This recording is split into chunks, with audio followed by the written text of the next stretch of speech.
사람들이 재미있게 즐기는 게임을 한 편 만들려면 많은 사람들의 노동이 필요합니다. 게임은 멋진 창작물, 작품이기도 하지만 한편으론 지루하고 고생스러운 노동의 결과이기도 하죠. 문화예술 콘텐츠 분야의 노동을 창의노동이라고 하는데요. 그 이름이 주는 멋진 느낌에도 불구하고 그 속을 들여다보면 보헤미안과 같은 자율성보다는 극심한 직업적 불안정성과 열정이란 이름의 노동 착취가 함께 존재하곤 합니다. 문제는 이러한 불안이 다른 산업으로도 확산되고 있다는 것인데요. 기술혁신 시대에 많은 사람들은 일자리에 대한 불안을 토로하고 있습니다. 직업에 있어서 자율성과 안정성이란 가치가 모두 흔들리는 기술혁신의 시대에 우리 사회는 어떻게 대응해야 할까요? 오늘은 대표적인 창의 산업인 게임 분야의 사례를 통해 이 문제를 다루어 보고자 합니다. 하드코어 미디어 스터디톡 논문의 쓸모 세 번째 시간 지금 시작합니다.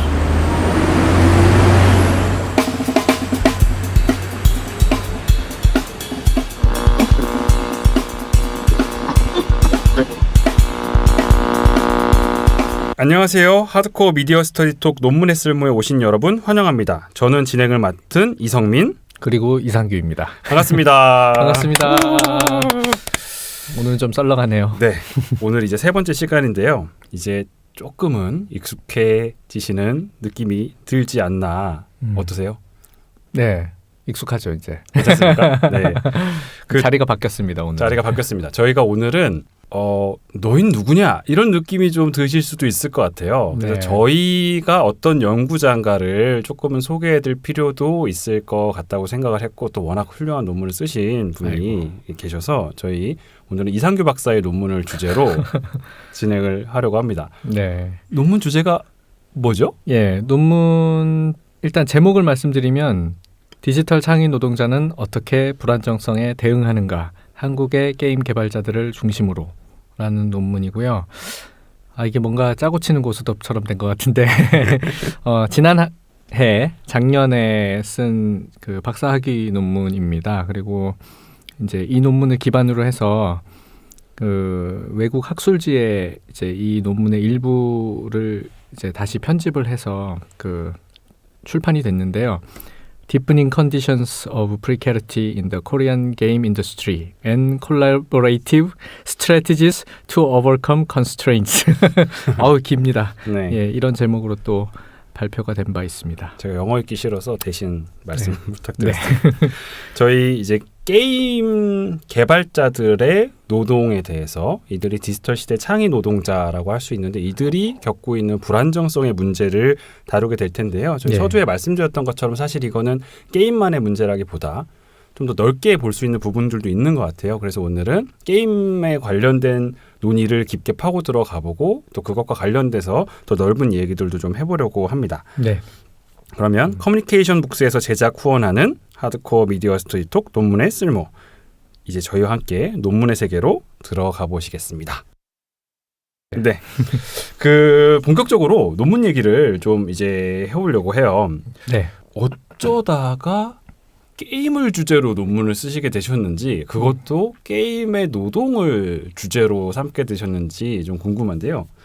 좀 특별한 이유가 있나요? 뭐 이게 산업적으로 뭐 워낙 커서 아니면 뭐 그 노동이란 이슈가 좀 중요해서 뭐 이런 것들이 궁금하거든요. 예, 이 논문 주제를 선정하게 되고 또 관심을 가지게 됐던 것은 조금 다른 측면에서 시작됐는데요. 일단은 저는 오늘날의 문화산업 또는 뭐 콘텐츠 산업이라고 부르는 이 분야에서 새롭게 부각되고 있는 노동 주체에 대해서 관심이 있었습니다. 그러니까 노동자인데 기획자기도 하고 예술가기도 하고 엔지니어기도 하고 사업가기도 하고 이런 역할을 복합적으로 수행할 것을 요구받는 또 실제로 또 그렇게 하고 있는 사람들에 대해서 좀 관심이 있었어요. 그러니까 게임으로 시작했다라기보다는 뭐 게임 산업에 대해서 뭐 관심이 있어서 시작했다라기보다는 그런 다양한 일을 한꺼번에 하고 있는 어떤 사람들 요즘 이제 크리에이터라는 말이 통용되고 있잖아요. 많이 쓰죠. 그렇게 크리에이터라고 이렇게 지칭되는 사람들처럼 그런 사람들이 활약하고 있는 어떤 분야에 대해서 좀 관심이 있었고 그럼 연구 주제를 고르려면 이제 동네를 선택을 해주니까 동네를 잘 골라야죠. 네. 그러다 보니까 이제 그 중에서 비교적 조금 더 산업화되고 제도화된 그러면서도 여전히 첨단의 어떤 기술적 문화 기술적 변화가 나타나고 있는 대표적인 분야가 게임이라고 생각을 했고요. 그래서 접근을 하게 됐죠. 네. 그러니까 크리에이터를 보고 싶은데 이들에 대해서 좀 깊이 있게 보려면 산업적으로나 제도적으로나 좀 이렇게 좀 성숙해 있는 분야를 고르는 게 더 네, 깊은 맞습니다. 논의를 끌어낼 수 있을 거다 이렇게 생각하신 것 같아요. 근데 어렵지 않나요? 이 게임이 어떻게 다루죠? 그러니까 게임 노동을 논문 주제로 삼게 됐을 때 제일 크게 맞닥뜨렸던 한계는 아무래도 그 동네에 대해서 제가 잘 모른다는 거죠. 그러니까 네. 이론적으로는 오히려 사회학이나 뭐 언론학이나 뭐 여러 가지 그 기존 논의들을 통해서 배울 수가 있었는데 그 크게 두 가지가 특히 어려웠거든요. 네네. 그러니까 첫 번째는 게임 산업에 대한 이해가 부족하다는 거였고요. 특히 게임이 생산되고 유통되는 과정에 대한 이해가 없이는 잘 알아들을 수 없는 전문 용어들 같은 것들을 어떻게 소화해야 되는가 이런 이제 어려움이 있었고, 그리고 두 번째는 역시 현장에 접근하는 문제였습니다. 네. 그러니까 개별 인터뷰야 어떻게든 뭐 소개를 받아서 할 수가 있었는데 뭐 뒤에서 다시 말씀드리게 되겠지만은 개발 조직에 대한 접근은 쉽지가 않았거든요. 그래서 이론보다는 현장에 대한 접근, 그리고 현장에 대한 이해나 어떤 감각의 부족함 이런 것들이 어려움이었던 것 같습니다. 원래 게임은 좋아는 하셨어요? 그렇죠. 예, 좋아는 했죠. 게이머로서.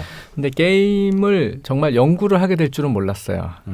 요새 뭐 덕업일치라는 말도 있기는 한데, 근데 게임은 저한테는 놀이였을 뿐이고 사실 학문적 관심의 대상으로 진지하게 생각해 본 적은 없었는데 아까 말씀드린 것처럼 이렇게 노동 주체 관점에서 접근을 하다 보니까 내가 즐기는 게임을 만든 사람들은 도대체 어떤 사람들인가 이렇게 접근을 하기 시작했고, 그러다 보니까 이제 박사학위 논문까지 쓰게 된 것이죠. 네. 저희 안 되면 위장 취업이라도 해라 뭐 이런 얘기도 많이 했던 것 같은데 그러면 맞아요. 현장에 어떻게 접근을 하신 거예요? 그러니까 소개를 아름아름 받았고요. 근데 제가 게임 업계에 종사했던 사람이 아니다 보니까 이런 연구를 하게 되면 항상 어떻게 컨택을 할 것인가, 컨택 포인트를 어떻게 만들 것이냐가 문제인데, 일단 주변에 좀 믿을 만한 아는 사람이 있었고요. 게임 개발자가 있었습니다. 프로그래머가. 그분을 통해서 기본적인 그 동네 이야기들을 최대한 이제 끄집어냈고, 그분이 또 결국 이 논문의 이제 중요한 인포머 중에 한 분이 되셨는데요. 그러면서 이제 업계 정보를 좀 얻게 되고, 또 중요한 직군들이 뭐가 있는지, 게임이 기본적으로 어떻게 만들어지는지, 요즘 한국 게임 산업의 이슈가 무엇인지 이런 것들에 대해서 이제 전반적으로 얘기를 들을 수가 있었고, 근데 그게 한계가 있죠. 아무래도 접근하는 게. 제 논문에서는 공식적으로는 지금 42사람의 인터뷰 결과물을 가지고서 이제 제가 학위 논문을 쓰게 된 것인데, 사실은 뭐 5, 60명 이상 만났거든요. 그 사람들을 어디서 만나느냐? 게임 회사를 소개를 일단 받은 게 있고요. 그래서 게임 회사의 인사총무 분야 그쪽의 산하의 어떤 이제 지원 부서로 가서 게임 개발자들과 직접 일하는 건 아니었지만 그분들의 일을 옆에서 간접적으로 보조하고 그분들을 위한 뭐 교육 자료라든지 그분들의 복지를 위한 어떤 업무 이런 것들을 보조하면서 한 2개월 정도 이제 모 판교에 있는 모 회사에 판교 회사들이 많은데요.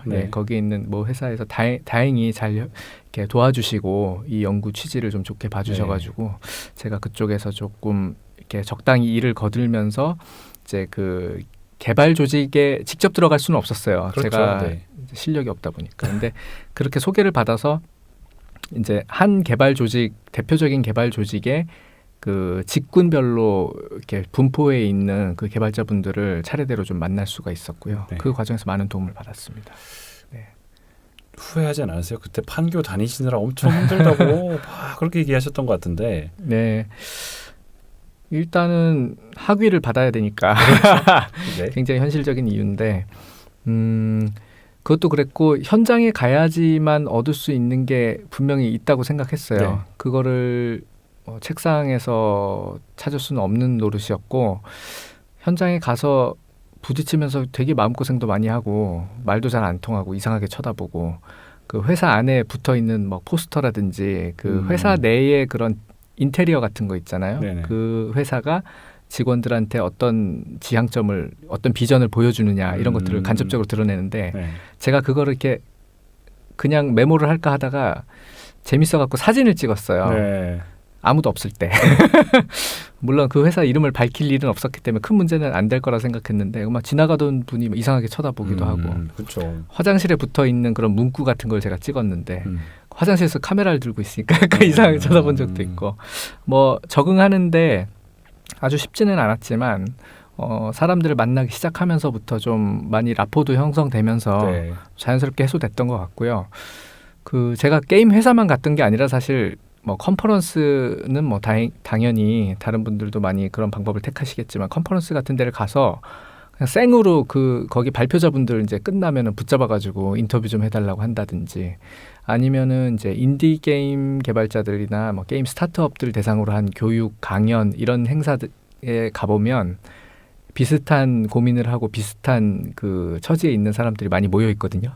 거기 가서 뭐 설문지 같은 걸 뿌리기도 하고 인터뷰 참여자 모집 안내문을 뿌리기도 하고 그렇게 그냥 부딪히면서 많이 저절로 해소됐던 점들이 있었던 것 같아요. 네. 그러니까 앉아서 고민하는 것보다는 현장에 가서. 그래서 그 고생의 결과를 무려 339쪽에 어마어마한 두께, 엄청 무거워요. 이런 논문으로 이제 정리를 하셨는데 그 논문 속으로 좀 더 깊숙이 가볼게요. 네, 이 논문의 제목을 보면 디지털 창의 노동자가 불안정성에 대응하는가가 이제 제목이에요. 그러니까 이게 뒤에 이제 개념적으로 디지털 창의 작업, 디지털 크리에이티브 워크라는 개념을 쓰셨고 또 그보다 앞서서 사실 중요한 개념이 불안정성, 프리캐리어티라는 개념인데 이게 일단은 프리캐리어티에 대한 논의부터 이게 뭔지, 그러니까 불안정성, 어떤 불안정성을 말하는 건지 좀 설명해 주시면 좋을 것 같아요. 그러니까 불안정성이라고 저는 번역을 했는데 이제 프리캐리티라는 말을 번역한 것이고요. 뭐 관련된 용어가 프리캐리어스, 뭐 프리카리아트, 뭐 프리캐리어스니스 뭐 이렇게 조금 파생어들이 있는데요. 2010년대 정도였던 걸로 기억하는데 한국 사회과학계에서 이제 많이 유행을 했던 것 같아요. 그 이후로 프리캐리티는 이제 그 명사형이고요. 저는 불안정성이라고 번역을 해서 사용하고 있는데 뭐 배경은 1960, 70년대 이탈리아 뭐 자율주의, 노동자주의 이런 흐름으로 거슬러 올라가고요. 넓은 의미에서는 프리캐리어스하다는 것, 그러니까 불안정하다는 거는 인시큐리티하다, 불안전 또는 뭐 취약함, 또 불안정화, 뭐 위험에 빠진 상태 같은 뉘앙스를 내포하고 있고요. 그것과 이제 반대되는 개념상이 security, protection, 뭐 안전, 보호, 예측 가능성 이런 개념들이죠. 일반적으로는 모든 형태의 불확실하고 보장되지 않은 유연한 형태의 착취를 일컫는 말로 쓰이기도 하고요. 이게 이제 프롤레타리아트, 막스주의에서 프롤레타리아트 개념하고 결합해서 프리카리아트라는 말이 유행하기도 했었고, 어쨌든 저는 이 본론에서 좀 주구장창 길게 논의를 하고 있는데 엄청 길어요. 주디스 버틀러, 뭐 이사벨 로리 이런 분들의 논의를 참고해서 좀 더 구체적으로는 사회 구조 속에서 정치, 경제, 사회학적으로 자원이나 정치 권력의 차등화된 분배로 인해서 구조화된 취약성, 그러니까 위계적인 어떤 사회 구조 질서 속에서 배제나 차별 이런 것과 관련된 불안정성이라는 의미로 이해를 하려고 했습니다. 그러니까 참고로 조금 더 말씀드리면, 조금 더 아는 척을 하자면 해보시죠. 주디스 버틀러의 경우에 인간의 실존적인 보편적인 불안정성, 즉 사람이라면 누구나 본래적으로 갖게 되는 불안정성의 차원이 있다고 봤거든요. 그러니까 남들의 보살핌을 우리가 필요로 하잖아요, 보통. 그리고 사회적으로 서로 다른 사람한테 의존하는 그런 이제 본성이 있잖아요. 이런 것들, 이런 차원을 일컫는 프리캐리어스니스라는 용어가 있고, 이것과는 좀 다르게 불평등, 차별, 어떤 타자화의 과정과 결부되는 구조적인 불안정성의 차원이 있는데 이것이 바로 프리캐리티다, 이렇게 설명을 했고요. 이 논문에서는 이제 이 개념을 이제 게임 산업의 맥락에 맞게 조금 더 분석적으로 이제 뒤에 쓰기로 했습니다. 인간이면 누구나 느끼는 그 불안을 말하는 게 아니라 조금 더 구조적이고 조금 더 체계적으로 나에게 부과되는 불안의 문제를 다룬다는 거죠. 좋아요. 그러면 디지털 창의 작업이란 표현을 쓰셨어요. 근데 보통 저희가 창의 노동이란 말을 많이 쓰는데 그 창의 노동의 문제를 조금은 그래도 극복할 수 있는 방향 같은 것들을 제안하기 위한 개념으로 디지털 창의 작업이라는 표현을 좀 쓰셨는데요. 이게 어떤 건지 좀 설명해 주시면 좋을 것 같아요. 이것은 뭐 결론부터 말씀을 드리자면 이렇게 정교하게 고안된 개념이라기보다는 어떤 목적 지향성, 어떤 이념, 그런 것들을 담고 있는 좀 뉘앙스가 좀 담긴 개념이라고 할 수 있고요. 네. 개념이 어떻게 나왔냐 하면은 기존에 사실 이 창의 노동과 관련된 현상들을 설명하는 논의들이 이론적 논의들이 충분히 있었어요. 뭐 예를 들면 창의 노동, 크리에이티브 레이버라는 개념이 있었고요. 그다음에 이제 비물질 노동, 이머티리얼 레이버라는 게 있었고 또 뭐 디지털 레이버도 있었고 뭐 프리 레이버 이 관련된 여러 가지 개념들이 있는데 기존 개념들이 담고 있는 어떤 뉘앙스라든지 그 개념이 이제 잉태된 어떤 이론적인 자원, 뭐 막스주의 정치 경제학이라든지 이런 이제 이론적인 경도 혹은 그 개념들이 목적으로 하는 어떤 목적 지향성 이런 것들을 다 종합적으로 고려했을 때 조금 편향된 측면들이 있었고 편향된 측면들이 있거나 아니면 지나치게 추상적인 어떤 비평적 관점에서 전체 사회를 아우를 수는 있지만 워낙 거시적인 관점에서 큰 흐름을 설명하려다 보니까 구체적인 개별 사례에 적용될 때에 조금 적합하지 않은 문제점 이런 것들 여러 가지를 고려를 해서 네네. 이제 전체적으로 좀 종합 이제 뭔가 변증법적 종합을 해가지고 이제 고안한 것이 디지털 창의 작업이라는 개념이고요. 조금 더 설명을 드리자면 디지털 창의라는 말은 기존에 뭐 디지털 레이버라는 논의, 그다음에 크리에이티브 레이버라는 논의에서 이렇게 따왔어요. 그러니까 장단점들을 조금 이제 취사 선택하고 정리를 하면서 마지막에 워크라는 말을 붙였는데 네. 여기서 레이버와 워크의 뭐 개념에 대해서 조금 더 말씀드릴 수 있을 것 같아요. 그러니까 이거는 한나 아렌트의 개념을 참고하는 것인데 노동이 조금 더 뭐랄까 생존을 위해서 억지로 어쩔 수 없이 해야 하는 어떤 의무의 차원이라면 워크는 조금 더 자율적이고 창의적인 그 개념을 함축한 그래서 실제로 한나 아렌트의 그 저서를 보면은 이제 그런 이전에 옛날에 그 유럽에서 그런 식의 뉘앙스로 쓰였던 그 어원을 이렇게 추적을 하거든요. 그래서 워크와 레이버를 구별하는데 저는 거기서 아까 초반에 말씀드린 것처럼 이 디지털 창의 작업이 어떤 지향성을 가지고 있기 때문에 기존의 소외된 노동, 뭐 파편화된 노동을 뛰어넘어서 뭔가 그것을 극복해내려고 하는 그런 지향성을 담긴 개념으로 사용하고자 했기 때문에 워크라는 개념을 조금 더 내세우게 된 것이죠.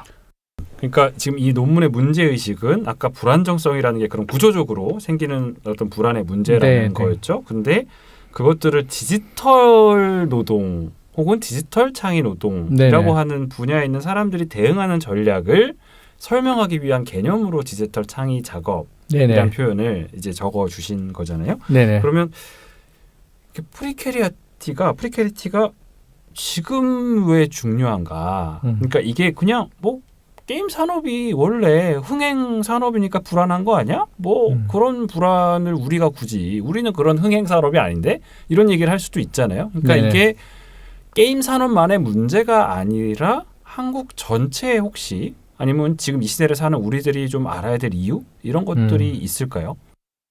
그러니까 여기에 약간 아이러니한 의미가 담겨 있는데 일단 결론부터 말씀드리면 특정 분야에 국한되는 것이라기보다는 저는 사회 전반적인 현상을 설명할 수 있는 하나의 개념적인 도구라고 봅니다. 그러니까 노인이나 청년, 장애인, 이민자 같은 어떤 사회적 약자들이 구조적으로 취약해져가는 현실이 분명히 존재하고 그런 것들에 대한 이제 문제 제기는 많은데 그런 취약성이 최첨단 기술을 앞세우고 돈도 되게 많이 벌고 되게 쿨하고 멋있는 그 게임 산업 내에서 또 발생하고 있다는 것이죠. 그러니까 이 연구와 관련해서 좀 더 말씀을 드리자면 이제 콘텐츠 산업이라고 요즘 얘기를 하면 그야말로 잘 나가는 분야잖아요. 그런가요? 4차 산업혁명, 인공지능 실제로 어떨지 모르겠지만 적어도 담론적 수준에서는 빅데이터, 5G 이런 수많은 장밋빛 미래에 대한 전망도 그렇고 실제 업계 뭐 시장 규모나 매출의 성장 추세 같은 것들을 봐도 대단한데 그 이면이 어떠냐는 것이죠. 그러니까 잘 나가는 기업에 돈이 몰리고 또는 뭐 성공하는 극히 일부의 대기업을 제외하고는 대부분 영세함을 면치 못하고 있는 현실도 있거든요. 그리고 그 같은 일을 하는 사람들 내에서도 성공하는 사람과 그렇지 못하는 사람의 사이에 양극화, 뭐 빈익빈 부익부 이런 현상이 첨단의 산업계라고 해서 다르지 않다는 것이죠. 그리고 뒤에서 다시 말씀드리겠지만 되게 자율성, 자아 실현, 창의성을 발휘할 수 있는 어떤 창의적이고 디지털 기술을 앞세운 영역이라고 말을 하는 이런 게임 산업에서 이것이 더 극단적인 형태로, 더 극적인 형태로 이런 그러니까 불안정성의 문제가 나타나고 있다라는 것을 설명하고 싶었습니다. 그러니까 보통 창의적인이란 말을 쓰면 굉장히 자율적이고 뭔가 자기 노동 혹은 자기 뭐 일의 결과에 대해서 네. 뭐 굉장히 성취감을 느끼고 이럴 것 같은데 네, 그것도 아니다. 그리고 게임 업계 다닌다 그러면 요새 게임 잘 나가잖아. 돈 잘 벌겠네. 그렇죠. 뭐 좀 오래 다니겠어? 이러는데 음. 그것도 애초에 게임이 굉장히 불확실성이 높은 산업이니까 네, 뭐 이번 게임 잘 안 됐는데 음. 뭐 이런 불안하잖아요. 그러니까 네. 그런 사실은 이중의 불안정성을 겪고 음. 있는 사람들이 이 동네에 있더라. 라는 문제를 그렇죠. 제기하셨다는 거죠. 네네. 근데 이게 사실은 그러니까 이런 곳마저도 그렇다면 사실 사회 전반에서 이런 식의 문제들은 앞으로 더 많이 나타날 수도 있겠다. 네네. 그러니까 여기서 뒤에서 또 다시 설명하게 될 것 네. 같은데 여기에서 발견되는 어떤 이중적인 모순, 그러니까 방금 말씀하신 것처럼 자율성과 창의성을 발휘할 수 있는 가능성도 차단이 되고 점점 어떤 구조적인 요인에 의해서 네. 또 다른 차원에서 회사를 다니고 돈은 벌고는 있지만 옛날 산업시대 자본주의 초기에 어떤 모던 타임즈 같은 네. 영화에서 발견되는 어떤 노동소외 이런 것들도 거기에 또 중첩돼 있고요. 그러면서도 일자리가 불안정해요. 네. 예, 아주 괜찮은 대기업을 다니지 않는 이상은 이제 그런 점들이 중첩돼 있다는 것이죠. 네. 그러면 지금 말씀만 들으면 꿈도 희망도 없는 굉장히 우울한 상황인 것 같은데 그럼에도 불구하고 조금은 이제 네. 개념적으로는 희망적인 얘기들을 많이 담으셨던 것 같아요. 네네. 근데 이 얘기를 하기 전에 네. 일단 도대체 그 판이 어떤지에 대한 얘기를 네네. 조금 더 해야 될 것 같아요. 음. 본론으로 조금 네. 더 들어가서 도대체 아니 게임 회사 다니면 네. 무슨 일 하는 거길래 네네. 거기에 뭐 불안정한 사람들이 있어? 프리캐리티가 많아? 이게 좀 궁금하실 수도 있을 것 같아요. 그래서 네. 도대체 게임을 만드는 게 어떤 식으로 일들이 벌어지는지를 좀 설명해 주시면 좋을 네. 것 같아요. 이거는 길게 설명하면 조금 재미가 없을 것 같고 네. 간략하게 말씀드리면 게임은 되게 다양한 직군의 사람들이 모여서 협업을 하는 방식으로 기본적으로 그렇게 이루어집니다. 그래서 크게 세 가지 핵심 직군이 있어요. 그러니까 기획하는 사람들, 그리고 아트 또는 이제 그래픽 직군이라고도 얘기를 하고요. 또 하나는 프로그래머, 엔지니어라고도 말을 하죠. 그래서 기획은 시나리오나 컨셉트 같은 것들을 잡는 역할을 하고 이제 아트는 말 그대로 디자인을 하는 거죠. 네. 원화가가 있고요. 그다음에 요새는 3D 그래픽을 이용하니까 그런 모델링이라든지 애니메이션이라든지 이펙트라든지 뭐 유저 인터페이스 같은 것들을 디자인하는 조금 더 소프트웨어 도구들을 많이 활용하는 그런 직군들이 있고요. 네. 그 내부에서 그다음에 프로그래머는 뭐 잘 아시다시피 컴퓨터 공학적인 지식을 바탕으로 해서 코딩을 하고 이제 그 실제로 구동을 시키는 거죠. 게임을 네. 구동시키는 작업을 하는 사람들을 말하고 뭐 그 외에도 여러 가지 직군들이 있습니다. 네.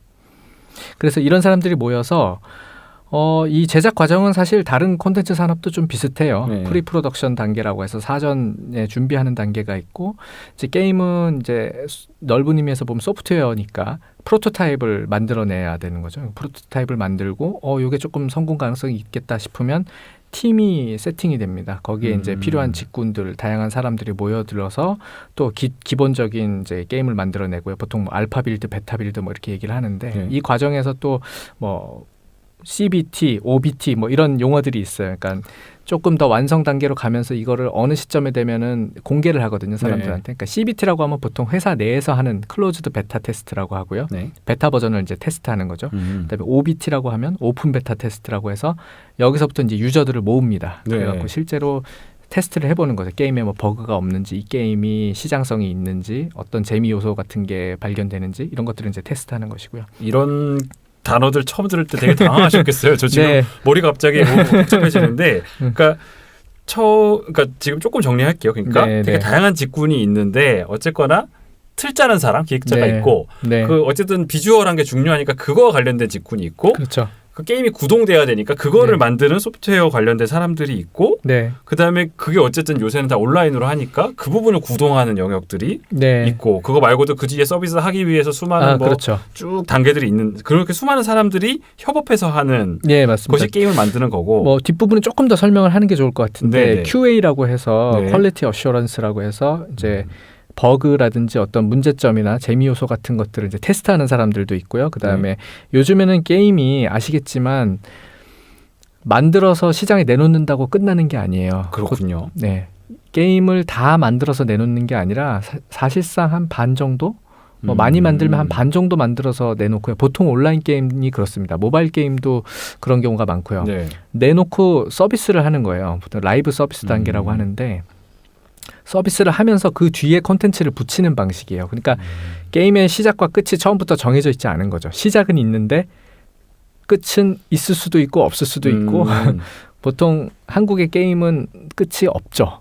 네. 그러니까 이게 뭐 게임을 많이 하시는 분들은 너무 당연한 얘기인데 게임을 안 하는 사람 입장에서 저도 이제 옛날 네. 게임들은 처음 시작해서 끝판을 깨면 끝나잖아요. 그렇죠. 근데 그러니까 게임은 하나의 상품이라서 네, 처음과 네. 끝이 있는 그렇게 생각하는데 사실은 서비스라는 말은 이게 계속 이어져서 네. 컨텐츠도 계속 업데이트되고 끝이 난 줄 알았더니 다음 시나리오 또 있고 또 있고 또 있고 또 있고 그냥 끝없이 이어지는 세계가 네, 벌어진다는 맞아요. 얘기신 맞습니다. 거죠. 그러니까 쉽게 말해서 인기가 많으면 게임이 계속 되면서 끝없이 스테이지가 계속 늘어나는 거죠. 끝없이. 그러니까 리니지 같은 거 생각해 보시면 될 것 같아요. 리니지가 나온 지가 지금 20년 가까이 네. 되어가죠. 그렇죠. 네.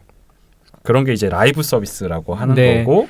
이거는 이제 흔히 말하는 뭐 플레이스테이션 4 같은 네. 콘솔 게임에서 패키지화된 형태로 DVD 형태로 이렇게 게임이 담겨서 네. 거기서 이제 기승전결 해갖고 스토리를 끝내면은 게임이 끝나버리는 이제 그런 것과는 구별되는 게임입니다. 그러니까 국내 게임은 사실 그런 게임이 거의 없거든요. 네네네. 네, 앞서 말씀드린 모델이 국내 모델에 그러니까 해당된다고 볼 수 있죠. 게임은 여전히 그렇게 끝이 있는 게임들도 많이 나오지만 특별히 한국의 게임 산업은 네네. 보통 PC MMORPG라고 하는 끝이 그렇죠. 없는 게임을 중심으로 발전을 하다 보니 네. 그게 굉장히 전형적인 게임의 그러니까 개발 방법이자 서비스 방법이었다라는 말씀이신 그렇죠. 거네요. 그리고 그게 예전에는 PC에서 네. PC방에서 가서 하는 게임이었고 아니면 이제 사양 좋은 컴퓨터를 집에서 두고서 하는 게임 형식이었는데 요새는 그걸 다 핸드폰으로 하고 있죠. 스마트폰으로. 그렇죠. 네. 그러니까 요새는 뭐 PC고 모바일이고 사실 라이브 서비스란 관점에서는 모바일 게임도 비슷해져 가고 있다고 볼 수 있겠네요. 네, 맞습니다. 그러면 이게 뭐 저희가 개발자라고 하고 혹은 게임 만드는 사람이라고 해도 나 게임 만들어요라고 했을 때 그 사람이 네. 뭐 할지 이게 네네. 노동 강도나 노동의 종류나 뭐 이게 뭘 하냐에 따라 너무 다르겠네요. 이 게임 네. 규모도 다르고 자기 업무도 다르고. 네, 맞습니다. 그러니까 큰 조직 내에서 어떤 직군에 속하느냐에 따라서도 다르고요. 네. 그다음에 큰 회사 다니냐 작은 회사 다니냐에 따라 다르고요. 그러니까 뭐 상식적으로 생각해 보실 수 있을 텐데 작은 회사를 다니면 그만큼 만드는 게임의 볼륨도 작을 것이고 그렇죠. 그다음에 조직이 워낙 작다 보면은 개인이 담당해야 될 역할이 여러 가지가 요구가 되는 거죠. 네. 그래서 멀티태스킹도 해야 되고 그래픽 디자이너인데 뭐 프로그래밍을 일부 해야 된다든지 기획자인데 또 일부 프로그램을 해야 된다든지 뭐 이런 식으로 또는 테스트를 해야 된다든지 예. 그런 식으로 좀 차이가 나타나게 되죠.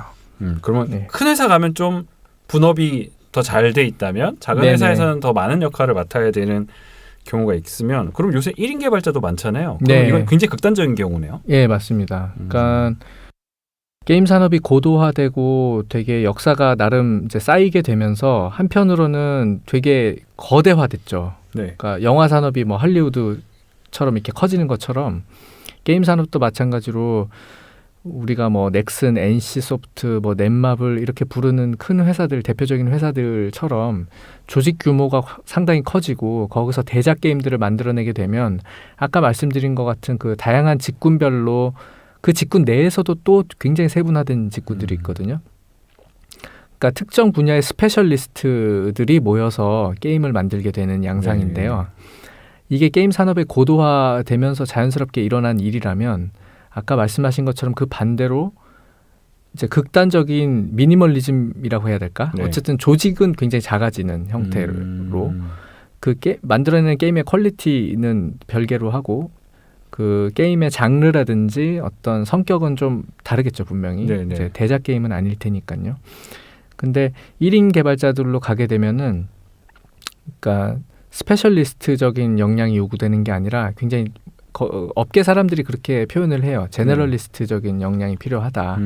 여러 분야를 두루두루 할 줄 알아야 되고 어떤 한 분야에 대한 이해가 중요한 게 아니라 다양한 분야를 아우를 수가 있어야 되고 네. 또 1인 개발자라고 하면 보통 그냥 혼자 게임을 만든다 이렇게 생각하기 쉬운데 이거는 생각보다 좀 복잡합니다. 그러니까 두 가지 이상 직군의 역할을 한꺼번에 해내는 사람들도 있고요. 그건 네. 기술적인 차원, 기능적인 차원에서 그런데 또 다른 차원에서는 이 사람들이 사업가기도 하거든요. 그러니까 자기가 만든 게임을 자기가 팔아야 되는 사람이에요. 네. 이게 요즘 시대에는 또 그 플랫폼이 발달하면서 네. 1인 크리에이터도 사실 그런 사람들이죠. 그러니까 자기가 그냥 어떤 예정된 일만 해서 될 게 아니라 자기가 만들어낸 콘텐츠에 대해서 끝까지 책임을 지는 거예요. 영업도 해야 되고 네. 사후 관리도 해야 되고 고객 관리도 해야 되고 1인 개발자로 어느 정도 인지도가 쌓이게 되면 평판도 관리해야 돼요. 서비스도 해야 되고. 뭐 플레이스토어 이런 데 댓글도 달고 그렇죠. 뭐 유튜브 이런 데 뭐 이렇게 공지도 올리고 연예인처럼 되는 거죠. 어떤 의미에서는. 연예인들이 평판 관리해야 되잖아요. 그런 네. 것처럼 이런 다양한 직군의 역할이 한 사람한테 이렇게 중첩돼서 요구되는 거죠. 네. 그리고 그런 역할을 실제로 하는 사람들이 많고요. 네. 그러면 이게 그 지금 전통적으로 한국의 게임 산업이라고 하는 것이 PC에서의 대형 게임으로 좀 네. 대표돼 왔잖아요. 네네. 근데 모바일 게임이 나왔어요. 네. 사실 논문에서 그 부분을 굉장히 자세하게 설명해 주시고 계신데 맞습니다. 그러니까 모바일 네. 게임 시대가 열리면서 과거에 사실은 큰 회사 다니고 대형 게임 같은 경우 뭐 20년 서비스하면 사실은 그 팀 안에 들어가 있으면 불안정할 것 같지 않거든요. 네네. 근데 이제 그런 일들이 잘 벌어지지 않는 거죠. 네. 그렇고 모바일 게임은 훨씬 치열하게 그냥 순위 경쟁 엄청 많이 하고 그러면서 빨리 짧게 다양한 거를 네. 뻔하게 내놔야 되는 상황들에 대해서 이제 논문을 설명하고 계세요. 네, 네, 그러니까 네. 결국은 뭔가 더 상황이 안 좋아지고 있다는 내용인 거죠. 네. 조금 거기에 대해서 부연 설명을 드리자면 게임 산업에 대해서 좀 관심 있는 분들은 아시겠지만 네. 이제 모바일 한국에서 또 글로벌 차원에서도 그렇습니다. 모바일 게임이 PC 게임이나 콘솔 게임을 이제 이미 시장 규모에서 앞질렀거든요. 네.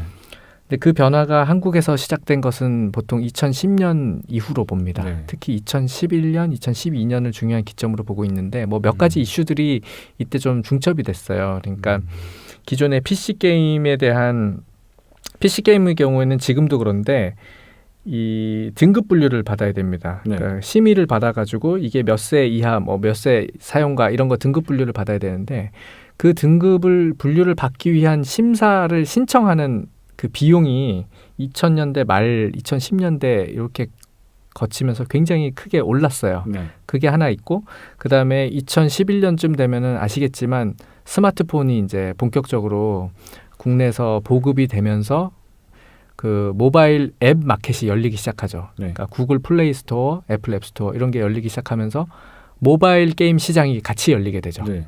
그랬던 게 하나 또 있고요. 그래서 이런 과정에서 국내의 기존의 PC 온라인 게임에서 좀 이렇게 큰 게임 만들어 갖고 해보려고 하던 사람들이 갈아타는 거죠, 말하자면. 모바일로 급속하게 이제 이동을 하게 되는 것이고요. 근데 급속하게 몰리다 보니까 경쟁이 치열하게 되고 경쟁이 치열하다 보면 아무래도 생존 전략을 모색할 수밖에 없고 네. 그리고 그런 와중에 중국은 점점 이렇게 또 성장을 해요. 게임 산업이. 중국의 또 인적 역량이 대단하지 않습니까? 그래서 처음에는 우리한테 이렇게 막 배우고 한국 개발자들이 가서 가르쳐주기도 하고 한국 게임을 이렇게 수입해다가 서비스하는 정도였다가 점점점 제작 노하우도 이제 발달하고 자체적인 기술력도 향상되면서 중국이 굉장히 그러니까 말하자면 한국적인 게임을 중국이 더 잘 만들게 된 거예요. 어느 시점에서부터. 네. 그러면서 더군다나 또 중국은 또 빠르잖아요. 기술 빠르죠. 습득 속도도 빠르니까 당연히 모바일이죠. 중국도. 네. 이렇게 가면서 점점 시장 경쟁이 격화되고 그러던 와중에 그러면 생존하려면 어떻게 해야 되느냐? 아까 말씀하신 것처럼 어떤 검증된 IP, 리니지. 리니지 옛날 잘 나갔지. 지금도 리니지 하는 아저씨들 많지. 그분들이 리니지 게임 뭐 어떻게든 리니지 게임 만들면 사줄 거야. 그 검증된 IP를 가지고 그다음에 MMORPG 장르로 가야죠. MMORPG 장르가 왜 중요하냐면 뭐 이것이 향수를 자극하고 뭐 여러 가지 게임성이 뭐 재밌고 이런 것도 있겠지만 이게 확률형 아이템이라고 하는 그 네. 랜덤 박스 뽑기죠. 게임 안에서 뽑기. 이게 뭐 요즘 뭐 도박이냐 아니냐를 가지고서 논쟁이 많이 있는데 요 확률형 아이템의 비즈니스 모델 BM이 여기다 결합이 됩니다. 그러면서 일종의 성공하는 게임 공식이 만들어져요. 그래서 검증된 IP에다가 MMORPG 장르에다가 확률형 아이템 BM을 탑재해서 그럭저럭 때깔 좋게 만들면 돈은 웬만큼 번다. 그러면 자 MMORPG 이게 듣는 분들이 뭐 익숙하신 분들도 있겠지만 MMORPG는 다중 접속 역할놀이잖아요. 네, 그러니까 네, 네.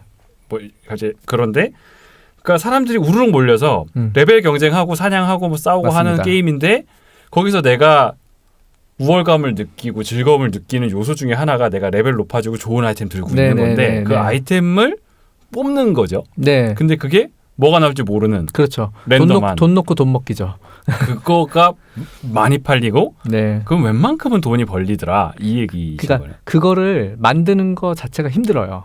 그렇게 그러니까 만드는데요. MMORPG를 아무나 만드는 게 아니고요. 네. 기술력이 있어야 되고 노하우가 있어야 되고 자본이 있어야 돼요. 그러니까 그걸 만들 수 있는 그 주체들은 사실 그렇게 많지는 않죠. 네. 근데 어쨌든 그걸 만들면 그럭저럭 돈이 되는 거예요. 네.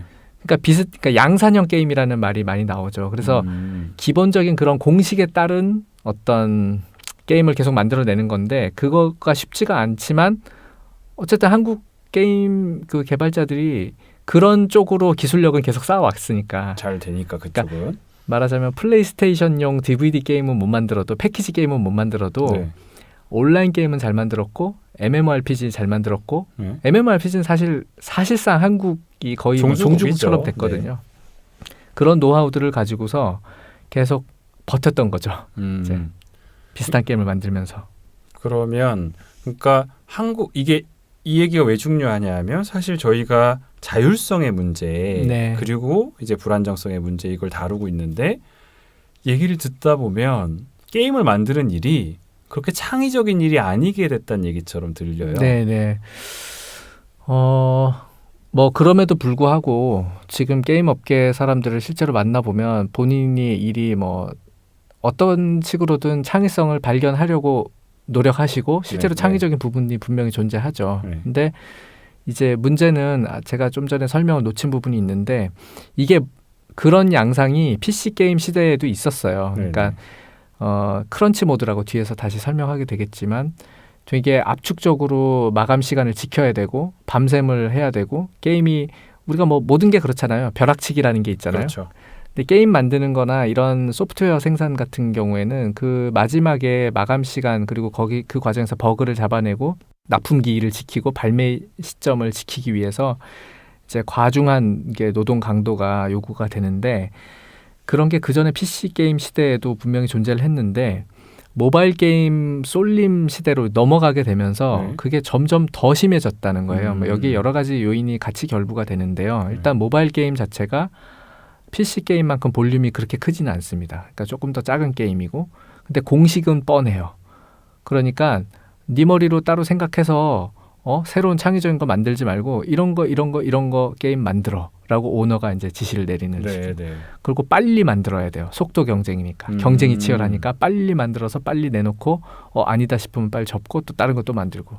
그러니까 그 소프트웨어 그 게임의 생애 주기도 빨라지고 개발 주기도 빨라지고 한 편을 내놓는 주기도 빨라지고 실패도 빨라지고 모든 게 빨라지는 거죠. 네. 그런 어떤 격화된 경쟁 속에서 그 만들어야 하는 공식이 다 정해져 있고 법칙이 다 정해져 있으니까 그 개발자 개인이 자기의 어떤 아이디어라든지 자신의 스타일이라든지 개성이라든지 이런 것들을 녹여낼 여지가 점점 줄어들게 되는 것이죠. 그게 한국 게임 산업 2010년대 이후에 대표적으로 지적되고 있는 구조적인 문제입니다. 그러니까 기존의 한국이 그 PC MMORPG의 황금기를 열었던 시기에는 좀 큰 게임을 좀 네. 다양한 방식으로 나름의 창의성을 가지고 네, 다양한 시도들을 해오면서 개발자들이 나름의 뿌듯함도 느끼고 하면서 성장해 왔는데 그랬겠죠. 그때는 그런 게임 자체가 별로 없었을 네, 때니까 초기 개척자들은 분명히 그런 역할을 했을 겁니다. 근데 모바일 시대에 와서는 좀 뻔한 게임을 빨리 내놓는 거에 좀 더 급급한 상황에 내몰린 개발자들이 더 많아지고 있는 상황이라는 말씀이신 거네요. 네.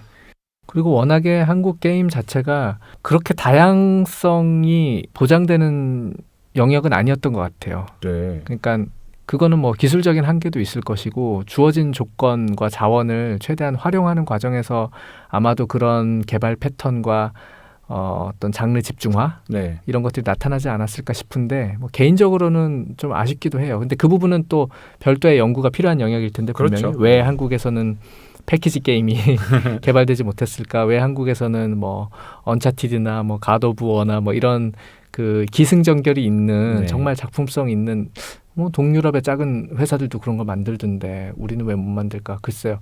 그거에 대한 별도의 또 설명이 필요할 것 같은데 어쨌든 그런 태생적 한계 혹은 발전 과정에서의 어떤 문제 이런 것들도 같이 좀 결부되어 있는 것 같습니다. 네, 그러면 그러니까 불안정성이 심화되는 얘기는 그러니까 모바일 시대의 경쟁의 심화로 설명이 되는 것 같아요. 네. 그러다 보니까 자율성도 그 상황에서 저하되는 그러니까 예. 불안정성이 심화되고 자율성도 축소되는 상황에 네네. 내몰려 있는 게 한국 게임, 특히 2010년대 이후의 한국 게임 산업이었다는 거죠. 네네. 여기까지 보셨고, 근데 그것들을 그래도 여기까지만 들으면 꿈도 희망도 없는 되게 우울한 얘기인데 그걸 그래도 넘어설 수 있는 가능성 같은 것들을 사실은 디지털 창의 작업이란 개념으로 네. 좀 설명을 해주시려고 했던 거잖아요. 그게 네네. 어떻게 가능할까? 그 뭐 1인 개발자 얘기도 좀 많이 하셨던 것 같아요. 네. 그 뭐 대안이 있는 건가? 아니면 그냥 이대로 끝날 건가? 뭐 몇 가지 관점에서 얘기를 할 수 있을 텐데요.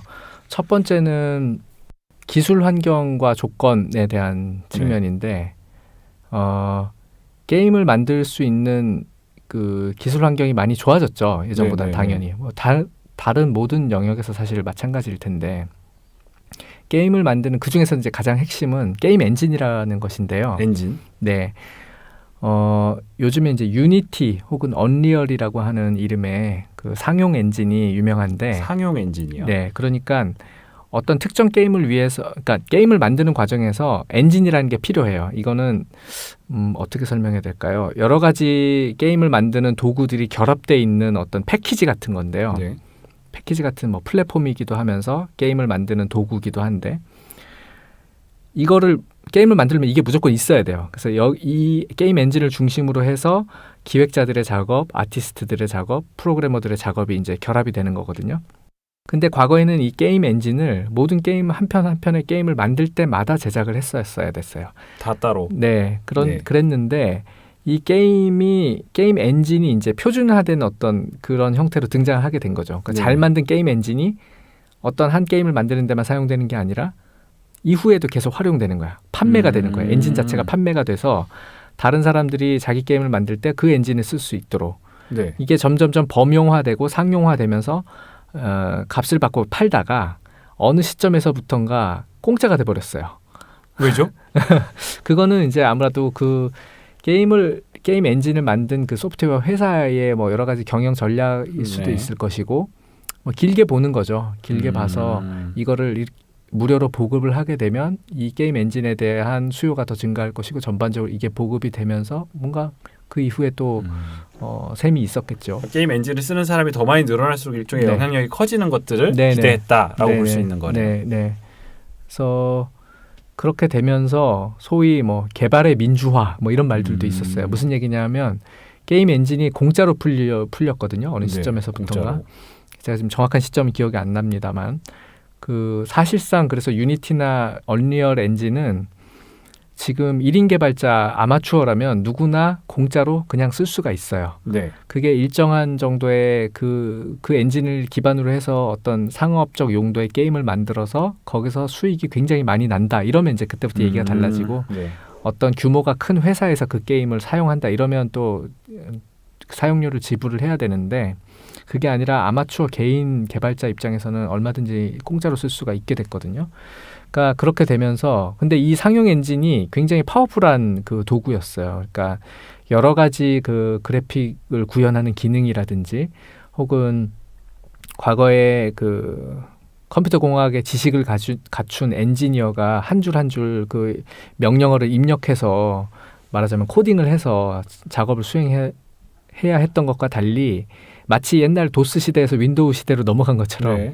이건 그냥 마우스로 클릭 몇 번 하면 다 작업을 할 수가 있게 된 거거든요. 네. 자기 아이디어만 있으면 게임을 시각적으로 구현해낼 수 있게 되는 이런 이제 강력한 도구가 됐죠. 그래서 여기에 뛰어들 수 있는 사람들이 굉장히 많아졌고 누구나 재능이 있다면 당장의 기술적 노하우가 없더라도 게임을 만드는데 도전할 수 있게 된 것이죠.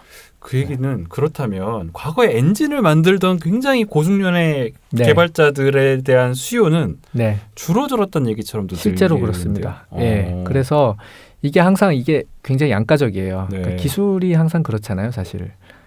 그래서 게임 상용 엔진이 나오면서 역설적으로 엔진 개발자들에 대한 수요가 줄고요. 네.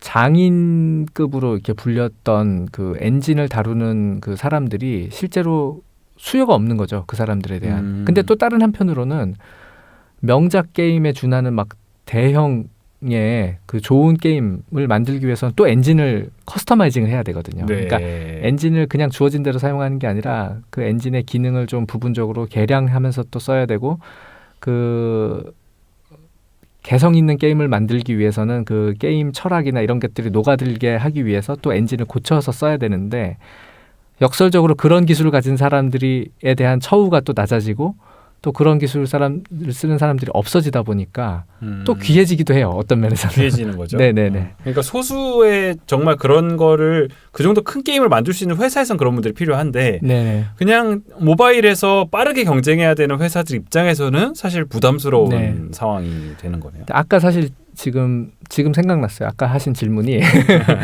원래 이 가능성이 뭐냐 그러면 극복 네네. 가능성이 뭐냐는 건데 그러니까 기술적인 측면에서 그것이 가져다준 어떤 민주화적인 요소 이런 게 있는 거고요. 누구나 어쨌든 할 수 있다. 네.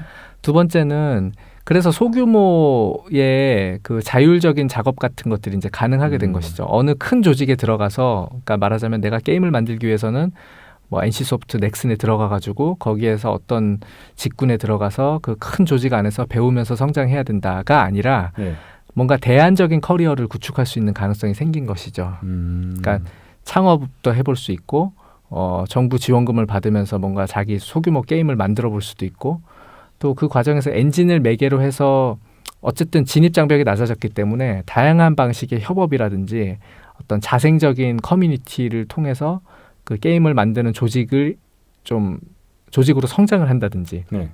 실제로 그런 사례들이 있습니다. 그러니까 온라인에서 뭐 게임에 대해서 덕후스럽게 이렇게 이야기를 주고받다가 나 컴퓨터 조금 할 줄 아는데 뭐 나는 디자인 조금 할 줄 아는데 그럼 우리 모여서 한번 게임 만들어 볼까? 이래서 게임을 만들어서 실제로 성공한 사례들도 있고요. 그러니까 그런 사례들이 좀 축적이 되고 있고 지금은 아직은 판단하기 조금 섣부릅니다만 1인 개발자들 중에서도 스타급 네임밸류를 갖춘 사람들이 성장하고 있거든요. 그 사람들을 맨땅에 헤딩하는 식으로 시작을 했지만 자기 나름의 노하우와 어떤 뭐 관리 방식이라든지 뭐 이런 것들을 좀 쌓아가고 있고요. 그래서 그런 지점들에서 뭔가 이들이 느슨하게 좀 분포되어 있고 이렇게 퍼져 있지만 이들이 네트워크처럼 작동을 하고 활동을 하고 그리고 자기들끼리 어떤 창의적 방식으로 협업을 수행할 수가 있다면 그런 차원에서 기존의 자율성, 창의성, 또 직업적 고용 불안정성 이런 것들이 한꺼번에 중첩된 형태로 고통스럽게 이렇게 다가왔던 그 현실을 좀 극복할 수 있는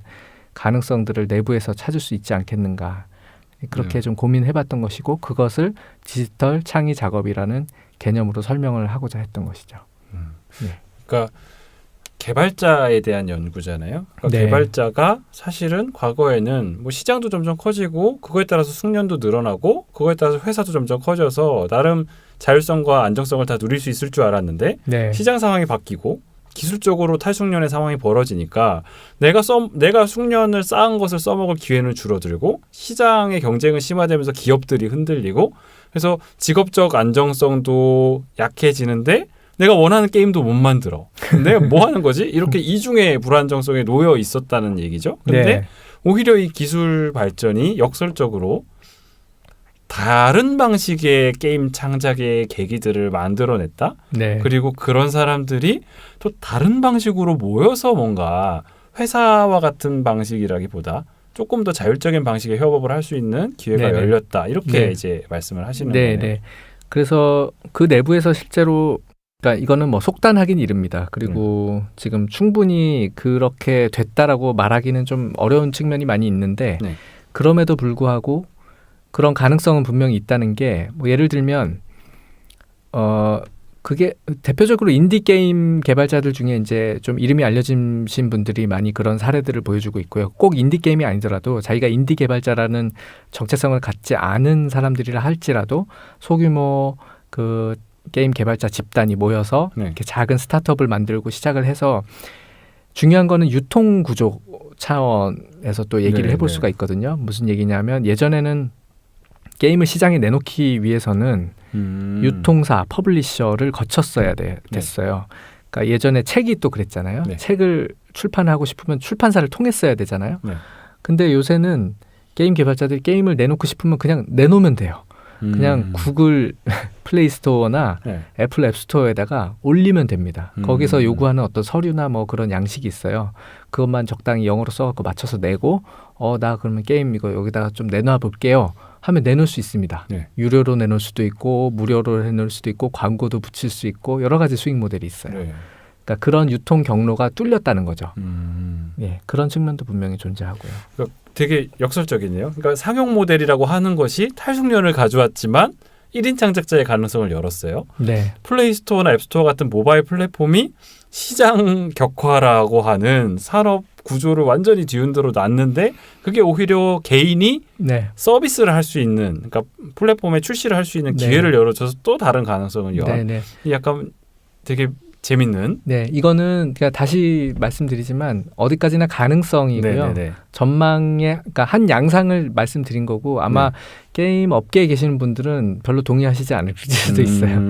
여전히 힘들고 대부분은 망하는데 무슨 소리냐 하실 텐데 네. 어쨌든 그런 현상들이 분명히 과거에 없었던 현상들이 새롭게 나타나고 있다. 그리고 그 게임 업계의 특히 한국 게임 산업계의 구조적인 불안정성, 이 개발자들이 경험하는 구조적 불안정성을 극복할 수 있는 어떤 단초 혹은 가능성을 찾을 수 있는 하나의 길로서 예, 그런 현상들에 주목하려고 하는 것이죠.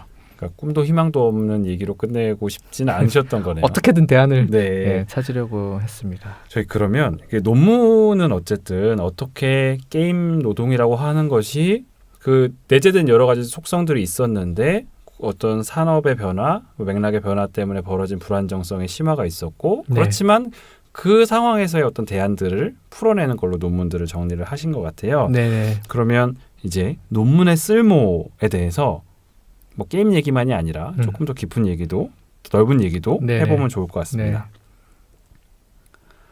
네, 논문의 쓸모 이야기를 해보겠습니다. 사실 이게 게임만의 얘기로 들리지는 않는 게 지금 결국은 디지털 기술 혹은 디지털 기술이 만들어낸 어떤 플랫폼이라고 하는 시장 이런 것들이 우리 삶의 조건들을 바꾸고 있는 게 게임만은 아니잖아요. 그렇죠. 그러니까 사실 이게 뭐 소위 4차 산업혁명이라고 하는 그런 변화 전반을 꿰뚫는 얘기가 될 수도 있을 거는 같아요. 네네. 그래서 지금 디지털 기술이 네. 오히려 가능성을 열어준 부분에 대해서 좀 주목을 하셨잖아요. 네. 그러니까 지금 우리가 사실 사람들이 AI에 의한 노동력의 대체라든가 어떤 일자리의 감소라든가 이런 문제들을 많이 제기를 하는데 사실 좀 희망적인 부분들도 우리가 조금 찾을 수 있지 않을까. 대신 이게 뭐 나이브하게 장밋빛 미래를 보자는 건 아니고 조금 그 부분을 얘기를 해보면 좋을 것 같아요. 자, 그러면 이렇게 얘기를 합시다. 그러니까 게임 산업의 교훈을 가지고 우리가 좀 풀어보려면 게임 업계에서 실제로 논문 쓰신 이후에 벌어진 일을 얘기를 하면서 얘기를 풀어가면 좋을 것 같아요. 그 논문 쓰시고 나서 게임 업계 상황이 좀 변한 게 있었죠. 그렇죠. 논문을 쓰고 나서 완전히 탈고를 해서 찍어낸 지 며칠 뒤에 제가 논문 내내 어떤 그런 안타까운 뉘앙스가 좀 논문에도 들어갔었는데 사실 게임 개발자들이 조직화가 잘 안 된다. 네. 세력화가 안 된다라는 부분에 대해 좀 지적을 했었거든요. 물론 뭐 기존의 게임 개발자 연대라든지 뭐 이런 조직들이 없었던 건 아니지만 노조는 없었거든요. 게임 업계에 노조가 없다. 모든 결론이 결국 그런 안타까움이 담긴 그 결론으로 끝났었는데 그 소챕터 것들이요. 근데 이후에 생겼어요. 스마일게이트 노조부터 시작을 해서 뭐 넥슨 이렇게 동시자발적으로 지금 여러 군데에서 지금 노조가 결성되고 있고 또 결성돼서 활동을 하고 있죠. 그래서 스스로 어떤 사회적 연대 그리고 과거에 갖기 어려웠던 노동자성이랄까요? 그다음에 사실 이쪽 업계가 굉장히 파편화된 형태로 노동이 많이 이루어진다고 제가 말씀드렸었는데 그런 것들을 좀 극복하고자 하는 어떤 의지, 세력화하고자 하는 의지 이런 것들이 굉장히 모여드는 그런 현상들이 많이 보였죠. 그 뒤로. 그런 변화가 가장 큰 변화였다고 할 수 있고요. 사실 굉장히 큰 진전이고 그 의미가 굉장히 깊다라고 생각을 합니다만 이제 고민스러운 지점은 있어요. 그러니까 그 노조라는 것이 결국은 좀 큰 회사, 그 노조를 감당할 수 있을 만한 큰 회사에서만 가능한 거 아닐까? 그러니까 결국은 노조를 만들 수 없는 규모의 회사에 있는 개발자들은 여전히 그 불안정성에 더 많이 노출되는 건 아닐까? 이런 생각들 조금은 들거든요. 네, 분명 그런 부분들이 존재합니다. 그거는 뭐 사실 게임 업계만의 문제는 아니죠. 그렇죠. 다른 산업계도 마찬가지인데 그렇지만 큰 회사의 일지언정 노조가 있느냐 없느냐는 좀 차이가 있을 것 같아요. 그러니까 우리가 인간으로서 뭔가 노동자로서 기본적인 권익 보호를 받고 있느냐, 그다음에 그런 것들을 목소리를 모아서 문제 제기를 할 수 있느냐, 거대 기업인 사측과 협상을 할 수가 있느냐, 이런 부분에서 그런 조직이 존재하느냐 마느냐의 차이는 사실 클 수 있죠. 그런 목소리를 내야 된다, 낼 수 있다. 그 다음에 아무리 작은 회사라 하더라도 넓은 의미에서 그 게임 개발자 어떤 연대 의식을 가졌다면 그 뭔가 큰 노조의 지부로 가입할 수도 있는 것이고요.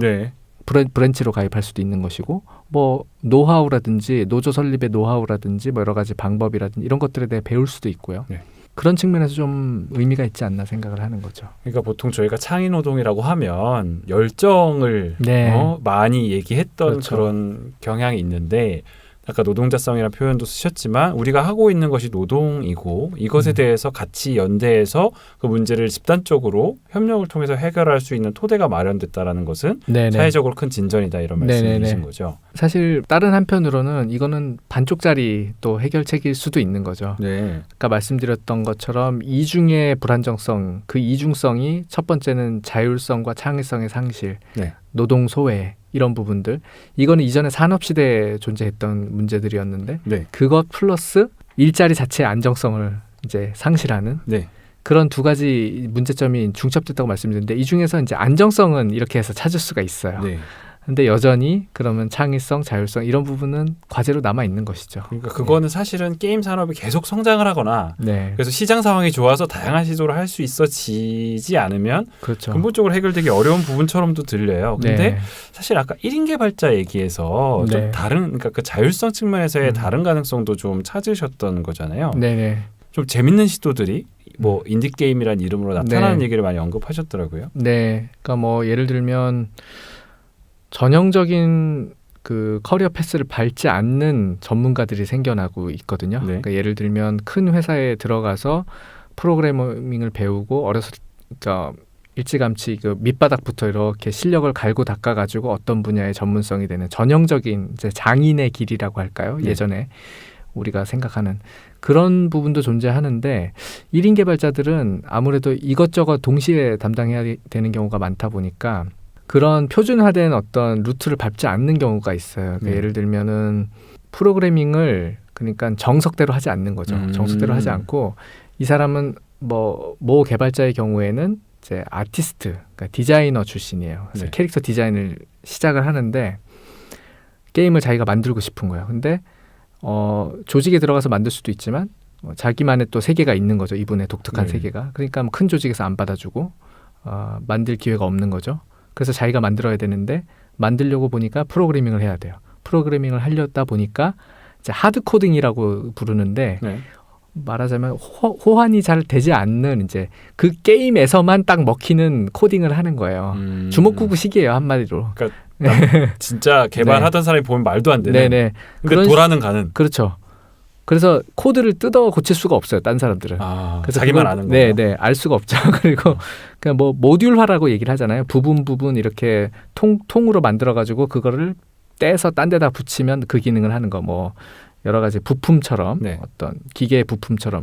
근데 그런 식으로 모듈화된 작업 양식을 선호하고 코드도 이제 뭐 아름다운 코드 뭐 이런 말 있잖아요. 되게 막 예술적으로 효율적이고 이렇게 딱 쌈박하게 그런 코딩을 선호하는데 기술자들은 보통 그런 것들을 지향하죠. 근데 이 사람은 정통 엔지니어의 정체성이 없기 때문에 그런 것들을 크게 신경 쓰지 않고 뭐 그게 신경 쓰지 않는다기보다는 그렇게 못하니까 또 그런 것도 있겠는데 그렇게 해서 만든 게임이 이제 뭐 JRPG라고 하는 그 일본식 그 턴제 RPG 게임, 턴제는 아니고 일본식 RPG 게임인데 굉장히 크게 유행을 했어요. 뭐 아시는 분들은 아실 거예요. 근데 이제 그런 식의 게임을 만들어낸다든지 자기만의 독특한 그 개성을 담아서 대형 게임과는 좀 차별화되는 어떤 틈새 시장을 노린다든지 그런 다양한 시도들이 많이 있죠. 그러니까 좀 과거의 큰 회사 중심의 어떤 그런 시스템에서 분업으로 내가 만든 결과물과 거리가 멀어지는 소외를 겪던 개발자가 되게 많았다면 이거는 어떤 그와는 좀 다른 커리어 패스를 가진 사람이지만 변화된 플랫폼 환경, 엔진과 같은 상용 엔진과 같은 기술 환경 변화에서 자기가 나름의 창의성을 발휘할 수 있는 기회들이 나타나고 있다. 그러니까 그 자율성 측면에서의 대안이라는 거고 또 이분들이 서로 협력을 하면서 대안적인 협력들을 하고 있다는 말씀이신 거죠. 네, 맞습니다. 그러니까 혼자 만든다고 해서 혼자 정말 다 만드는 건 아니에요. 네. 그러니까 보통 프로그래머와 아트를 같이 하는 경우는 굉장히 드물거든요. 물론 그렇게 하는 사람들도 있지만 그래서 보통은 이제 자기 주력이 아트라면 거기에 프로그래머와 협업을 한다든지 자기가 기획이라면 또 뭐 프로그래머와 협업을 한다든지 프로그래머인데 뭐 아트와 협업을 한다든지 하는 식으로 좀 아무래도 콜라보를 하는 경우가 많이 있죠.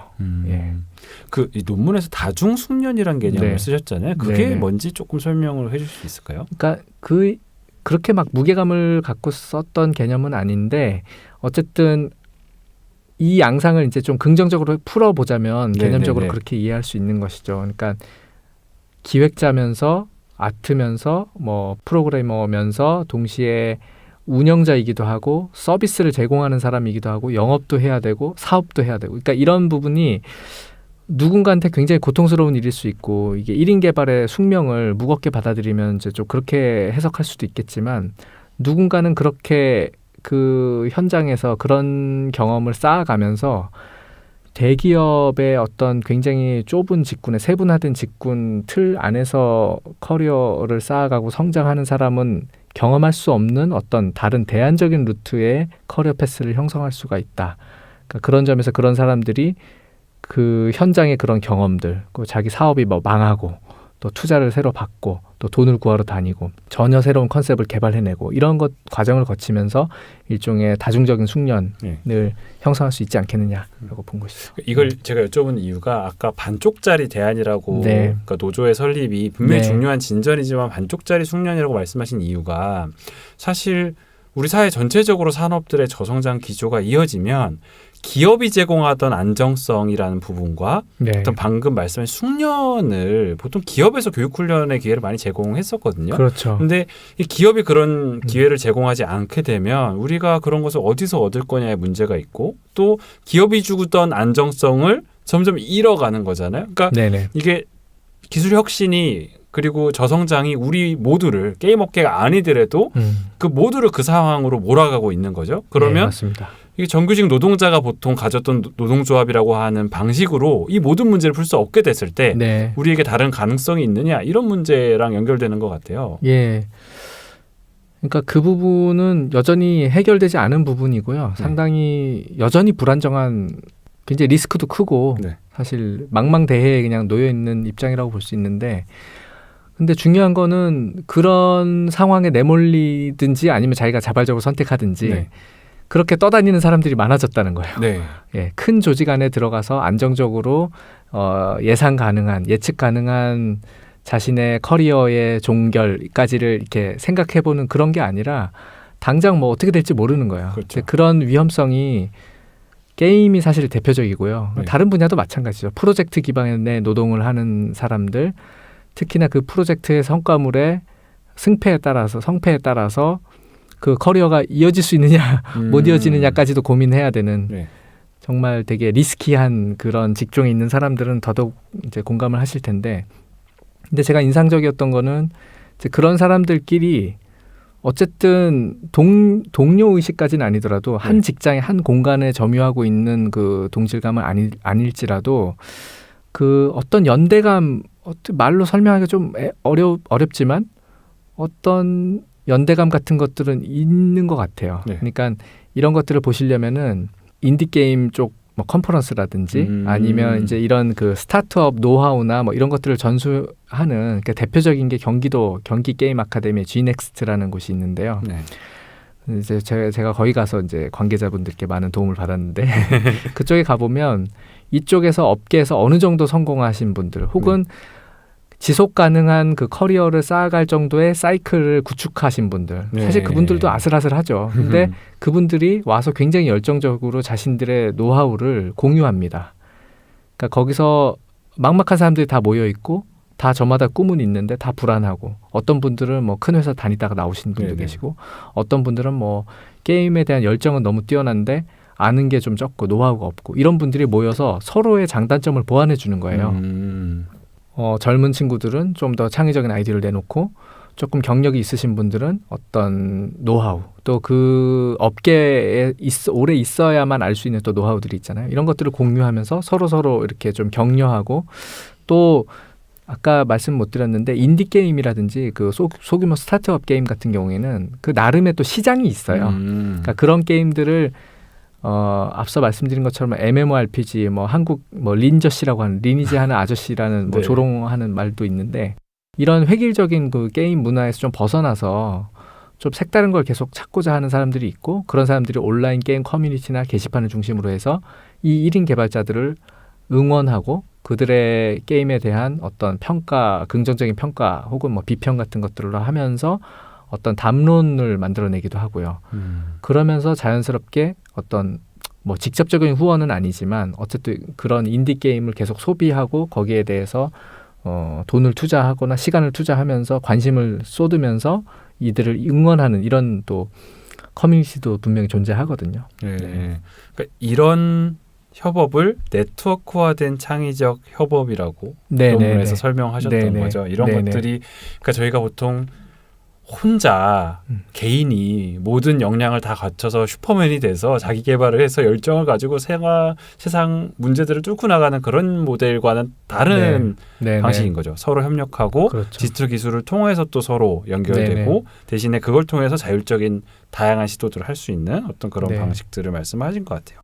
그러니까 이 문제가 요즘 퇴사가 붙은 책이 굉장히 유행이잖아요. 뭐 퇴사러 뭐 이런 얘기들도 있고, 그러니까 그 퇴사라는 것은 사실은 어떤 자율성의 문제랑 연결이 좀 되는 것 같아요. 그러니까 회사에서 뭐 노동 소외라고 할까요? 그러니까 내가 하는 일과 무슨 의미인지 모르겠고, 그렇다고 뭐 제대로 대우를 해주는 것도 아니고, 이런 어떤 퇴사의 열풍과 또 한편으로는 뭐 공기업이나 공무원 같은 어떤 극단적인 안정성의 추구, 이런 것들이 좀 공존하는 상황이 지금의 현실이라고 했을 때 어떤 그런 것에 대한 어떤 대안으로 우리가 이런 문제들을 같이 고민할 수 있겠다, 이런 생각들이 좀 드네요. 그렇죠. 예.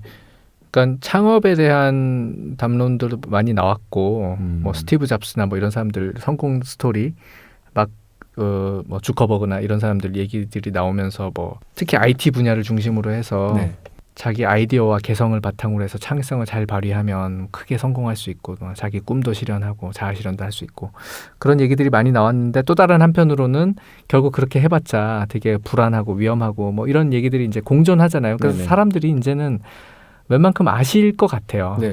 이제 나올 얘기는 다 나온 것 같고 왠지. 근데 저는 안정적인 상황을 뛰쳐나와서 뭔가 모험을 하는 사람들, 스타트업을 시도하고 하는 사람들의 얘기를 설명을 할 때 그러니까 게임의 사례로 들었던 그런 가능성들의 기본적인 틀을 좀 적용해 볼 수 있지 않을까 하는 생각도 들어요.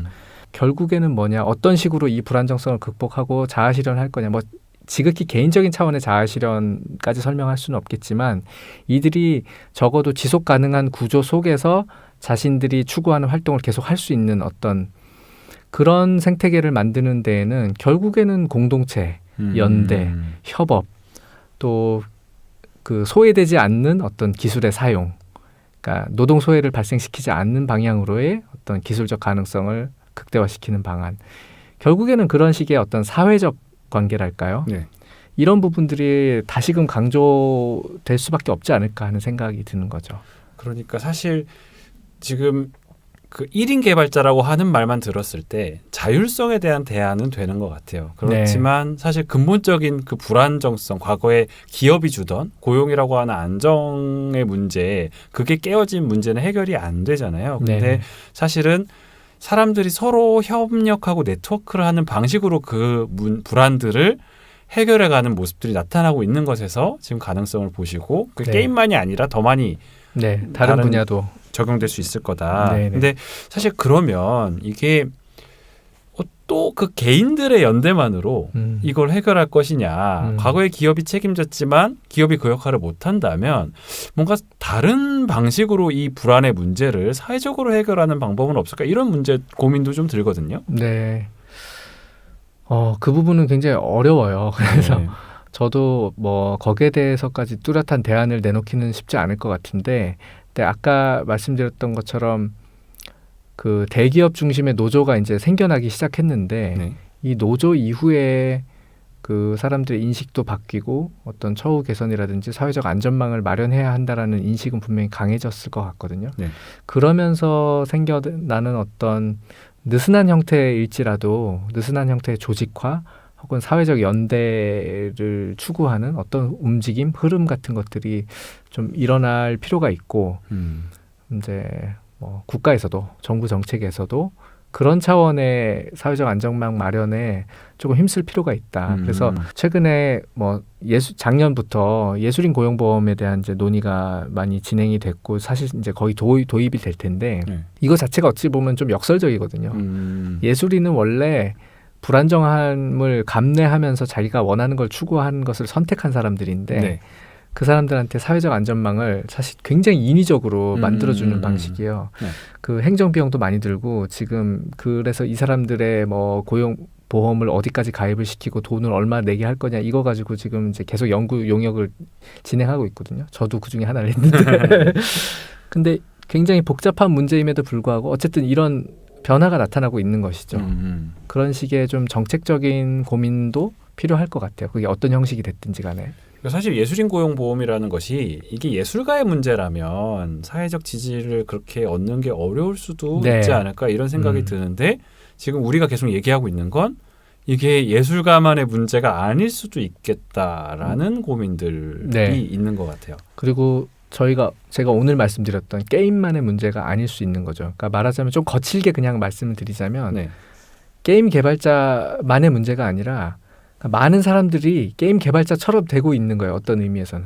또 많은 사람들이 어떤 의미에서는 예술가처럼 되고 있는 거예요. 그게 자의반 타의반 뭐 원하든 원치 않든 그리고 실제로 그런 그 기조가 있고요. 분명히. 그러니까 사회적으로 자신이 원하는 걸 추구해라. 모험을 해라. 뭐 자아를 찾아라 하는 거 뭐 그건 우리가 좋은 거라고 생각하잖아요. 안정된 일자리를 버리고서라도 꿈을 쫓아라. 뭐 이런 뭐랄까요 호명들 그런 것들에 부응하려고 하고 그러면서 그런 흐름 속에서 사실 예전에는 극히 사회의 한 줌의 일부에 지나지 않았던 되게 불안정하고 어떤 창의성을 추구하는 사람들이 지금 시대에는 훨씬 더 좀 늘어나지 않았을까. 그래서 그만큼 일부의 문제가 아닌 좀 보편의 문제가 된 것이 아닌가 하는 생각도 듭니다. 저희가 녹음을 하는 이 커뮤니케이션 북스에서 증발이란 책이 나왔는데 그 증발 경제란 표현이 있어요. 그러니까 전통적인 산업의 구조와 질서들이 모두 증발해 버릴 때 우리가 할 수 있는 선택이 무엇일까 이런 고민들을 던지고 있는데 그러니까 사실 지금 우리는 게임 산업에선 적어도 그 개인들이 디지털 기술을 자기 나름의 방식들을 가지고 활용하면서 그 연대를 하면서 그 부분들을 어쨌거나 돌파하는 모습들을 발견을 하신 거죠. 네네. 그리고 실제로 그 결과 사회적으로 나타난 변화는 노조라는 형태의 어떻게 보면 좀 전통적인 형태의 조직화가 이루어지면서 또 한편으로는 이러한 좀 특이한 방식의 산업 혹은 경제에 대한 사회보장의 제도를 고민하는 흐름들이 나타나고 있다. 그러니까 이건 결국 이제 이런 식의 산업의 구조가 모든 영역으로 확대되어 갈 때 개인들이 어떤 선택을 할 것이냐, 뭐 자율성 측면에선 다중 숙련을 하면서 기술에 더 익숙해지면서 조금은 좀 자율적인 다양한 창의적 시도들을 하는 방식으로 가야 되겠지만 이것만으로 해결 안 되는 근본적인 불안정성의 문제들을 사회적으로 어떻게 해결해야 될 것이냐, 이런 문제들이 더 많이 논의되어야 되지 않을까 이런 생각이 많이 들어요. 사실 산업 영역이 전혀 다르고 성격도 많이 다르죠. 이게 예술가들이랑 게임 개발자들이 어떻게 똑같냐라고 사실 반문하기도 쉬워요. 그리고 현실적인 장벽도 존재하고 예술인 고용보험 같은 경우도 산업 영역에서 상업적인 목적으로 어떤 영리 활동을 하는 것에는 사실 지금 현재 법상으로는 적용이 안 되거든요. 근데 그럼에도 불구하고 이렇게 막 거칠게라도 연결을 하는 이유는 말씀하신 그런 식의 어떤 큰 거시적인 사회 변화, 그리고 사람들의 인식 변화, 사람들이 처한 어떤 뭐 지위랄까요? 어떤 입장이랄까요? 그러니까 뭐 일을 대하는 태도도 그렇고 모든 일상생활도 마찬가지로 그런 거대한 좀 거시적인 변화가 천천히라도 진행되고 있다라고 공감한다면 이제 그런 식의 사회적 안전망을 어떤 방식으로든 모색할 필요가 있다라는 것에 대해서 또 공감하시지 않을까 생각이 듭니다. 말이 좀 복잡해지는데. 네. 이제 오늘은 이 정도로 마무리를 하면 좋을 것 같아요. 오늘 게임 산업 얘기를 주로 얘기를 했지만 사실은 게임만의 문제가 아닐 수 있다는 얘기들 주로 많이 했습니다. 네. 어떠셨어요? 직접 당사자가 주인공이 되어 보신 기분이 어떠신지 궁금하네요. 일단은 이게 논문을 통해서 하고 싶은 얘기가 사실 굉장히 많아서 말씀하셨던 것처럼 굉장히 두껍게 논문을 썼는데 이걸 또 말로 풀어내자니 좀 다른 것 같고 오늘 이제 논문 이후의 상황에 대해서 또 같이 고민해보고 얘기를 나눠봤는데 그러면서 뭔가 생각이 좀 더 확장되는 느낌도 있고 저도 이후에 뭐 후속 연구라든지 이후에 연구 관심사에 대해서 또 느끼는 바가 좀 있습니다. 네. 저희는 이제 3번째 시간 마무리를 하고요. 다음번에도 좋은 논문으로 여러분들을 찾아뵙도록 하겠습니다. 그럼 저는 다시 또 사회자 역할로 돌아가서 저희 조금 더 여유 있게 진행을 했으면 좋겠습니다. 오늘 고생 많으셨고요. 다음 시간에 뵙겠습니다. 여러분 감사합니다. 안녕.